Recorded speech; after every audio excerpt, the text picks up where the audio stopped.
Bonjour, bienvenue dans notre nouvelle étude, les 144 000. Les 144 000, deuxième partie, les Baals et les Astartés. Akab, fils d'Omri, régna sur Israël la 38e année d'Asa, roi de Juda. Akab, fils d'Omri, régna 22 ans sur Israël à Samarie. Et comme si c'eût été pour lui peu de chose de se livrer au péché de Jéroboam, fils de Nébat, il prit pour femme Jézabel, fille d'Ed-Baal, roi des Sidoniens, et il alla servir Baal et se prosterner devant lui. Il éleva un autel à Baal dans la maison de Baal qu'il bâtit à Samarie. Et il fit une idole d'Astarté. Akab fit encore plus que tous les rois d'Israël qui avaient été avant lui pour irriter l'Éternel, le Dieu d'Israël. Qui sont les Baals et les Astartés? Ce sont des divinités cananéennes, c'est-à-dire des divinités adorées par les habitants de Canaan avant qu'Israël reçoive Canaan en héritage. Mais les Baals étaient également adorés des pays voisins comme l'Égypte. Ce vaste pays était peuplé de divers groupes ethniques adorant chacun leur propre divinité. La Bible nous mentionne plusieurs de ces ethnies, parmi eux Tyr et Sidon. Du temps d'Élie, Jézabel, l'épouse du roi Akab, était princesse sidonienne et prophétesse du dieu Baal. Baal était le dieu soleil et de la pluie, ou de la tempête et des orages. Il avait également le titre de dieu de la fécondité, agissant sur le soleil et la pluie pour la fertilité des champs. Les Baals n'avaient pas de forme prédéfinie. C'est le métal précieux dans lequel ils étaient façonnés qui permettait de les identifier. Ils étaient les dieux les plus puissants et étaient toujours façonnés dans l'or ou l'argent. Comme Aaron, les adorateurs pensaient que ce n'était pas eux qui donnaient la forme à ce dieu. Ils plongeaient juste l'or dans le feu et ce dieu en sortait sur la forme qu'ils souhaitaient. Le veau d'or d'Israël à la sortie d'Égypte était un Baal des dieux égyptiens auprès duquel Israël, dans son incrédulité, voulait retourner. Depuis son entrée en Canaan, les Baals et les Astartés furent des pièges pour le peuple hébreu. Même le roi Salomon, dans sa sagesse incomparable, n'y échappa pas. Il permit d'abord à ses épouses étrangères de les mêler à la nation d'Israël en les vénérant dans les hauts lieux, sur les montagnes, dans les bois, hors des villes. Puis, dans son vieil âge, elles le séduisirent et le persuadèrent de placer ses idoles païennes dans le magnifique temple qu'il avait érigé pour l'Éternel. Car une des particularités de ce dieu Baal sans forme définie est l'usurpation. Il veut être le plus grand et réclame pour lui toujours le meilleur, la maison du Dieu Tout-Puissant. Quant au roi Jéroboam, il choisit de faire lui aussi un veau d'or pour Israël et est allé jusqu'à établir ses propres prophètes et imposer des fêtes pour ce dieu Baal à des dates identiques aux fêtes de l'Éternel pour empêcher le peuple d'aller adorer l'Éternel à Jérusalem. Et selon les rois, en Israël comme en Juda, le peuple suivait tel ou tel autre faux dieu. La compagne de Baal était la déesse Astarté, une idole représentée par une femme nue, sculptée dans le bois ou la pierre chez les Grecs qui l'associaient à Vénus. Astarté était déesse de la fécondité. Elle avait un appétit sexuel insatiable. Les temples ou lieux d'adoration de ces deux divinités, Baal et Astarté, étaient souvent côte à côte. Ce culte idolâtre était la débauche et les sacrifices humains. Pour pousser Baal à agir et rendre fertiles les champs et féconds le bétail, on commettait des actes d'immoralité sexuelle dans son temple. Les prêtresses étaient toutes des prostituées. La croyance était que Baal pouvait donner ou détruire la vie. Pour l'apaiser, des sacrifices lui étaient offerts, même des enfants qui étaient brûlés au feu. Les Israélites se rendirent coupables de ces actes criminels depuis le temps des juges jusqu'à ce que les Israélites soient déportés en captivité par les Babyloniens, soit plus de 700 ans. Les prophètes de Dieu luttèrent contre l'adoration de Baal. Je leur ai dit que ceux qui ont de l'or s'en dépouillent. Et ils me l'ont donné. Je l'ai jeté au feu et il en est sorti ce veau. Exode 31, verset 24. À l'époque de la vieillesse de Salomon, ces femmes inclinèrent son cœur vers d'autres dieux. Et son cœur ne fut point tout entier à l'Éternel son Dieu, comme l'avait été le cœur de David son père. Salomon alla après Astarté, divinité des Sidoniens, et après Milcom, l'abomination des Ammonites. Et Salomon fit ce qui est mal aux yeux de l'Éternel, et ne suivit point pleinement l'Éternel comme David son père. Et il fit ainsi pour toutes ces femmes étrangères qui offraient des parfums et des sacrifices à leurs dieux.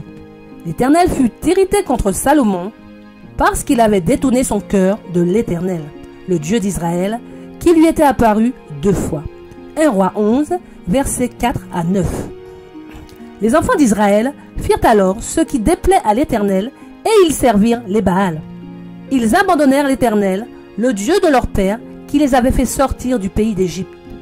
Et ils allèrent auprès d'autres dieux d'entre les dieux des peuples qui les entouraient. Ils se prosternèrent devant eux et ils irritèrent l'Éternel. Ils abandonnèrent l'Éternel et ils servirent Baal et les Astartés. Juges 2, versets 11 à 13. Tous les chefs des sacrificateurs et le peuple multiplièrent aussi les transgressions, selon toutes les abominations des nations. Ils profanèrent la maison de l'Éternel qu'il avait sanctifiée à Jérusalem. L'Éternel, le Dieu de leur père, donna de bonne heure à ses envoyés la mission de les avertir, car il voulait épargner son peuple et sa propre demeure. Mais ils se moquèrent des envoyés de Dieu. Ils méprisèrent ses paroles et ils se raillèrent de ses prophètes, jusqu'à ce que la colère de l'Éternel contre son peuple devint sans remède. Alors l'Éternel fit monter contre eux le roi des Chaldéens, et tua par l'épée leurs jeunes gens dans la maison de leur sanctuaire. Il n'épargna ni le jeune homme, ni la jeune fille, ni le vieillard, ni l'homme aux cheveux blancs. Il livra tout entre ses mains. 2 Chroniques, chapitre 36, versets 14 à 17. Donc, nous voyons que depuis sa sortie d'Égypte jusqu'à sa déportation en Babylone, les Baals et les Astartés furent des pièges pour le peuple hébreu. Contrairement à ce que beaucoup croient, les 10 paroles de l'Éternel, reçues sur la montagne, ne sont pas des lois faites sur mesure pour les Hébreux. Car, à chaque fois qu'ils se détournaient de l'Éternel, ils abandonnaient les commandements de l'Éternel, comme Élie le fait remarquer à Akab. Tous, sans exception, même le 4e, à savoir le sabbat de l'Éternel. Ce peuple a eu du mal à se souvenir en tout temps du jour du sabbat que Dieu a instauré pour l'homme au 7e jour de la création. Élie répondit: « Je ne trouve point Israël, c'est toi au contraire, et la maison de ton père, puisque vous avez abandonné les commandements de l'Éternel et que tu es allé auprès des Baals. » 1 Roi 18, verset 18. Dieu acheva au 7e jour son œuvre qu'il avait faite. Il se reposa au 7e jour de toute son œuvre qu'il avait faite. Dieu bénit le 7e jour, le sanctifia, parce qu'en ce jour il se reposa de toute son œuvre qu'il avait créée en la faisant. Genèse 2, versets 2 et 3. Ce Dieu soleil fut détruit et brûlé par le roi Josias, dernier roi de Juda, qui agit d'un cœur sincère et fidèle envers Dieu. Il nettoya le pays de toutes les idoles et purifia également le temple de l'Éternel. Ceci peu avant la déportation. Mais à sa mort, ses fils ne firent pas ce qui est bon aux yeux de l'Éternel, et le peuple se tourna de nouveau vers les Baals et les Astartés. Josias avait 8 ans lorsqu'il devint roi, et il régna 31 ans à Jérusalem. Il fit ce qui est droit aux yeux de l'Éternel, et il marcha dans toute la voie de David, son père. Il ne s'en détourna ni à droite ni à gauche. 2 Rois, chapitre 22, versets 1 et 2. 2 Rois 23. Le roi ordonna à Ikijia, le souverain sacrificateur, aux sacrificateurs du second ordre, et à ceux qui gardaient le seuil, de sortir du temple de l'Éternel tous les ustensiles qui avaient été faits pour Baal, pour Astarté et pour toute l'armée des cieux. et il les brûla hors de Jérusalem, dans les champs du Cédron, et en fit porter la poussière à Béthel. Il sortit de la maison de l'Éternel l'idole d'Astarté, qu'il transporta hors de Jérusalem vers le torrent de Cédron. Il la brûla au torrent de Cédron et la réduisit en poussière. Il abattit les maisons de prostituées qui étaient dans la maison de l'Éternel, et où les femmes tissaient des tentes pour Astarté. Le roi souilla Tophet dans la vallée des fils Hinnom, afin que personne ne fît plus passer son fils ou sa fille par le feu en l'honneur de Moloch. Il fit disparaître de l'entrée de la maison de l'Éternel les chevaux que les rois de Juda avaient consacrés au soleil, près de la chambre de l'eunuque Nathan-Mélec, qui demeurait dans le faubourg. Et il brûla au feu les chars du soleil. Mais par la voix du prophète Sophonie, Dieu assure que « J'étendrai ma main sur Juda et sur tous les habitants de Jérusalem. J'exterminerai de ce lieu les restes de Baal, le nom de ses ministres et les prêtres avec eux. » Sophonie 1, verset 4. Effectivement, après le retour des Juifs dans leur pays, à l'issue des 70 ans de captivité en Babylone, on n'entendit plus parler de Baal. Les Juifs cessèrent définitivement de lui rendre un culte. Si donc Israël en avait fini avec les Baals et les Astartés lors de la venue du Messie, il est clair que l'enseignement des apôtres n'a rien à voir avec un culte au Baal. Pourtant, la prophétie nous dit que la dernière grande apostasie sera un culte au Baal et un abandon des commandements de l'Éternel. L'Église primitive n'a pas fait cette erreur de rendre à Dieu le culte qui lui est dû un autre jour que le 7e jour. Ils étaient issus de ces générations qui avaient retenu la leçon des Baals et dont les chefs avaient pris soin d'ajouter aux préceptes laissés par Moïse sur le sabbat, précepte sur précepte, loi sur loi, au point que le jour du sabbat était devenu un fardeau et une crainte incessante de le violer au risque d'être lapidé. Et lorsque le Seigneur Jésus a voulu remettre les choses dans le bon esprit du sabbat béni et sanctifié par Dieu, ils ont, comme pour Daniel, essayé de retourner contre lui sa fidélité au commandement de Dieu en l'accusant de ne pas respecter le sabbat avec toutes les lois et préceptes ajoutés pour qu'il soit lapidé par le peuple et mourir avant qu'il n'accomplisse sa mission pour sauver l'humanité. Tel était le plan de l'ennemi de nos âmes. Mais jamais notre Créateur n'a souillé ou aboli ce 7e jour qu'il a lui-même sanctifié. Nos livres d'histoire nous révèlent un changement survenu au 4e siècle de notre ère. Alors que les jours étaient nommés selon la planète vénérée comme un dieu dans les religions et coutumes païennes, et que dimanche Sunday est le jour du soleil, et que samedi Saturday est celui de Saturne, les croyants en Christ, nommés les chrétiens, choisissent d'appeler le samedi le jour du Seigneur, car ils ne vénèrent pas Saturne, mais le Seigneur Dieu Tout-Puissant, qui a donné son Fils pour nous sauver. Alors qu'ils appellent bien le dimanche jour du soleil comme tout le monde. Donc, s'ils ne disent plus le 1er jour et le 7e jour, ils rendent témoignage de leur fidélité à Dieu le 7e jour en nommant ce jour jour du Seigneur et non jour de Saturne. Dans 1 Corinthiens 16, versets 1 à 2, l'apôtre Paul nous dit « Pour ce qui concerne la collecte en faveur des saints, agissez vous aussi comme je l'ai ordonné aux églises de la Galatie. Que chacun de vous, le 1er jour de la semaine, mette à part chez lui ce qu'il pourra, selon sa prospérité, afin qu'on n'attende pas mon arrivée pour recueillir les dons.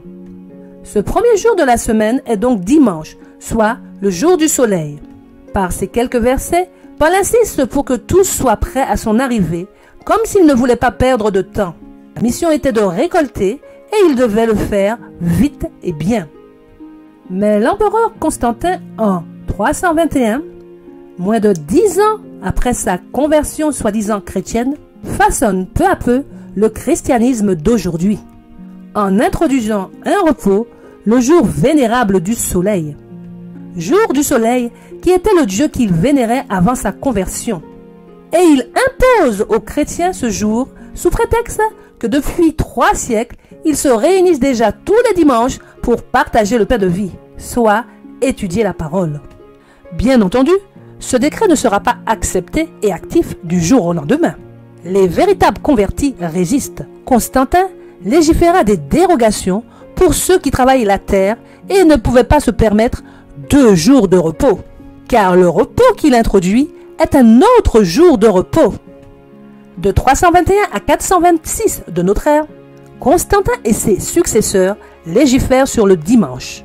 Donc, par les lois et décrets, ces empereurs, convertis au christianisme, aboutissent en 426 et le jour du soleil devient le seul et unique jour de repos, donc le jour du Seigneur. Ce qui implique que le soleil est le Seigneur.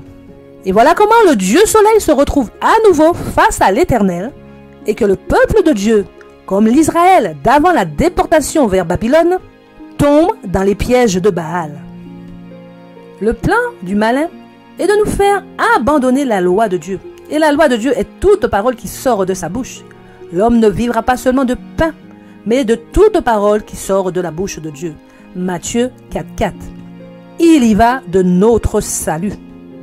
Comme Israël, l'Église spirituelle vit entourée d'adorateurs de Baal. Mais n'oubliez pas que Baal n'a pas de forme. Tout ce qu'il lui faut, c'est ce métal précieux, l'or ou l'argent, et lui donner la première place.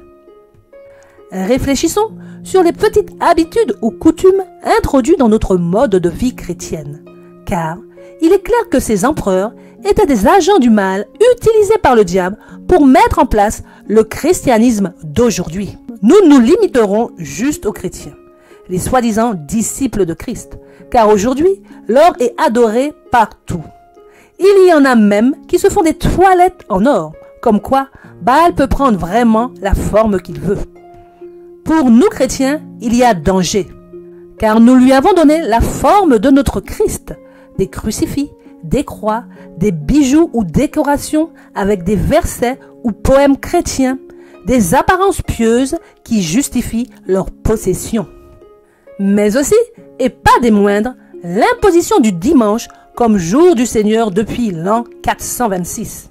On nous a trompés et on nous a fait croire que le Christ est honoré et heureux de notre décision de lui rendre un culte le jour de Baal, soleil, jour de sa résurrection, pour lui exprimer notre immense gratitude. Mais celui qui adore le vénérable jour du soleil adore Baal. Ceux-là même qui nous imposent Baal vivent selon les règles de Baal. Gardons à l'esprit que ce culte idolâtre est répréhensible car il exige la débauche et des sacrifices humains.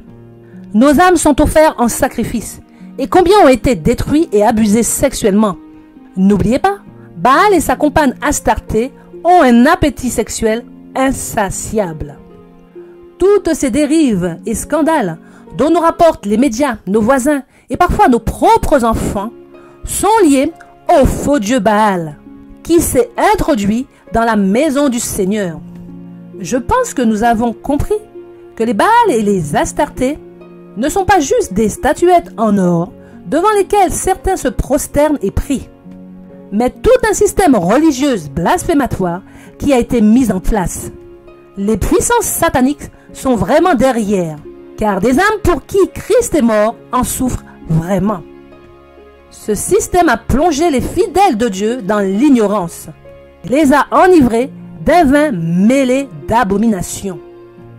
La mission des 144 000 est de révéler aux adorateurs de Baal la vérité sur le ressuscité. Christ est ressuscité car il a vaincu la mort éternelle pour nous sauver et nous absoudre de cette mort éternelle. Alléluia! Mais nous n'avons pas le droit de décider que la partie la plus importante de sa mission est sa résurrection et de déplacer le jour de sa rencontre au jour de sa résurrection. Le ressuscité vit à jamais et en ce moment, il intercède pour nous. Pensez-vous que cette phase de sa mission est moins importante que le jour de sa résurrection? Si Christ, après sa résurrection, était monté au ciel et avait fermé les portes du ciel définitivement, dans quel état serions-nous aujourd'hui si le ressuscité nous avait abandonnés? Ne réduisons pas toute l'œuvre de la rédemption du Seigneur au dimanche de sa résurrection. Notre course chrétienne n'est pas terminée. Il y a tant de choses à remettre en ordre.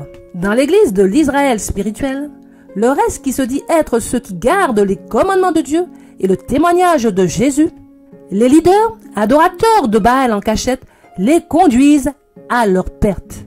Sans se rendre compte, les membres ont collectionné dans leur cœur des Baals, des sentiments et principes recouverts d'or aux dépens de la parole sacrée du Seigneur. Ils se sont habitués à se rencontrer en église le dimanche pour partager le pain de vie, disent-ils. Mais c'est un moyen pour atteindre les adorateurs de Baal le jour même de leur adoration. Car aujourd'hui, ils ne savent comment relever le véritable jour du Seigneur. Les 144 000 leur diront que c'est parce qu'ils sont indécis sur leur position vis-à-vis de Christ et les inviteront à choisir Christ ou Baal. Comme du temps d'Élie, la sécheresse arrive et il n'y aura pas de pluie sauf sur la parole des 144 000. La différence entre les 144 000 et ceux qui sont indécis est qu'ils suivent Jésus partout où il va déjà sur cette terre. C'est-à-dire qu'ils ne négligent pas le moindre petit iota de la parole de Dieu. La sécheresse sera tant physique que spirituelle. Spirituellement, l'Église qui se réclame être l'Église de Dieu organise beaucoup d'efforts spirituels pour réclamer à Dieu l'effusion abondante du Saint-Esprit. Tant de livres ont été écrits sur ce sujet. Nous les avons lus et mis en pratique. Mais toute la connaissance que nous avons reçue ne nous a pas protégés plus que Salomon. Nous sommes également tombés dans les pièges de Baal. Et lorsque les décideurs de ce monde nous feront fermer les portes de nos églises le samedi, nous continuerons à nous rencontrer en église le dimanche. Et finalement, les Baals cachés dans nos cœurs seront manifestés au grand jour, plus précisément au vénérable jour du soleil. Ne dites pas que c'est impossible, car ce qui n'est pas accepté du jour au lendemain finit par être accepté si on ne l'a pas fui lorsqu'il en était temps. Ne nous laissons pas tromper par tous nos efforts et espoirs d'obtenir une réponse favorable à notre requête et désir de recevoir la pluie de l'arrière-saison. La parole est claire, il n'y aura pas de pluie abondante de l'Esprit Saint si ce n'est sur la parole des 144 000. Élie le Tishbite, l'un des habitants de Galaad, dit à Akab: « L'Éternel est vivant, le Dieu d'Israël, dont je suis le serviteur. Il n'y aura ces années ni rosée ni pluie, sinon à ma parole. » 1 Roi 17, verset 1. Élie est le type, les 144 000 sont l'antitype. Et d'après l'histoire d'Élie, nous savons que dans cette église qui sombre grandement dans le culte de Baal, les 144 000 ne sont pas les seuls à être scellés. Un nombre inconnu, représenté par un groupe de 100 prophètes, qui, comme Élie, ont fui le roi et ses Baals, nous révèle encore l'immensité de l'amour de Dieu. Ne laissez pas l'ennemi vous convaincre que c'est trop tard. Notre Seigneur ne permettra pas que ses enfants soient ravis par Satan et ses mauvais anges. Il est clair que nous ne pouvons rien faire pour l'ivraie. Alors, si vous sentez en vous cette graine de bon grain, levez la tête et faites le bon choix. Regardez à Jésus et à Jésus seul et suivez-le. Car la Bible ne ment pas. Nous sommes dans le temps où nos dirigeants blasphèment. Ne remettez pas votre salut dans la main d'un homme. Lorsque les 144 000 auront fini de prêcher dans leur propre église, leur mission sera de se tourner vers le reste des enfants de Dieu qui ont été trompés par les dirigeants et adorateurs de Baal dans les autres églises. Mais une fois sortis de l'ignorance, refusèrent de fléchir les genoux devant les Baals. Et leur nombre est si grand que les 144 000 n'auront pas le temps pour ceux de leurs frères qui se réveilleront trop tard. Celui qui conduit la mission des 144 000 est Dieu. L'Éternel dit: « Va, reprends ton chemin par le désert jusqu'à Damas. Mais je laisserai en Israël 7 000 hommes, tous ceux qui n'ont pas fléchi les genoux devant Baal, et dont la bouche ne l'a point baisé. » 1 Roi 19, versets 15 à 18. Nous savons maintenant ce que représentent les Baals et les Astartés. Nous sommes donc tous appelés à nous examiner et faire le choix de qui nous voulons véritablement servir dès à présent. Car de même que l'adoration de Baal, Dieu Soleil, fut imposée au peuple du temps d'Élie, l'adoration, le vénérable jour du Soleil, sera imposée au monde de la fin, du temps des 144 000, alors que la sécheresse s'abattra sur le monde, et ceux qui seront accusés de provoquer la colère de Dieu et ses fléaux seront ceux qui, justement, adoreront le véritable Dieu et garderont ses commandements, en action et en vérité. Les commandements de Dieu s'opposent farouchement au culte de Baal. Mais le quatrième, à savoir le véritable jour de repos, le samedi, le 7e jour, et non le dimanche, le 1er jour, soit le vénérable jour du soleil, sera pour tous ceux qui veulent rester fidèles au Seigneur Jésus-Christ, selon la parole biblique, le motif de décret de mort ordonné par l'individu 666 dans Apocalypse 13, versets 16 à 18. Et elle fit que tous, petits et grands, riches et pauvres, libres et esclaves, reçussent une marque sur leur main droite ou sur leur front, et que personne ne put acheter ni vendre sans avoir la marque, le nom de la bête ou le nombre de son nom. C'est ici la sagesse, que celui qui a de l'intelligence calcule le nombre de la bête, car c'est un nombre d'hommes, et son nombre est 666. Nous aurons encore une étude sur les 144 000, car nous devons voir les symboles, et plus en détail, la mission de la foule innombrable avec l'étroite collaboration des 144 000. D'ici là, prenez soin de vous. Je t'en conjure devant Dieu et devant Jésus-Christ, qui doit juger les vivants et les morts, et au nom de son apparition et de son royaume.